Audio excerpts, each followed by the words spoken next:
Nah, Pagi ni lagi ni. entah. Amboi, awalnya lagi.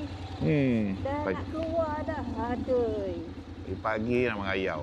Tak ada kerja lain. Ya, kerja dia. Tapi dah lambat ni. Tengok dah panas dah matahari semua. Alamak. Aduh. Pagi tadi orang suruh keluar tak nak. Nak keluar lewat-lewat.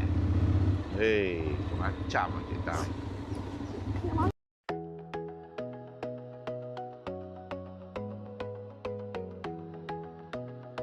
Pergi? Memang lah. Suka matahari dah naik, baru nak pergi. Macam tak marah je.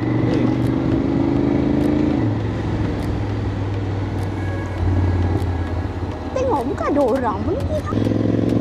Suasana pagi. Suasana pagi. Suasana lah Bandar katanya. Temeluk.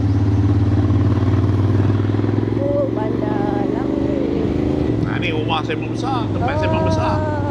Itulah lembaga tu. LKMP. Belakang-belakang ni semua tak ada lagi masa tu. Aduh, merah pula. Belakang-belakang tu semua tak ada. Ni, bangunan-bangunan tu Oh, semua tak ada. tak ada ni. Mana ada.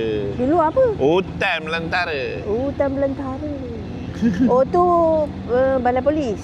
Yes, dah. Tapi sekarang ni balai polis tak ada kat situ kan? Tak ada, pindah pergi tempat lain. Pindah tempat lain. Banyak kedai-kedai baru dah. Ya, banyak kedai baru lah. Berapa tahun tak balik Malaysia? Tak balik Temelung ni? Ha? Ha? Berapa tahun tak balik Temelung? Ada lah balik.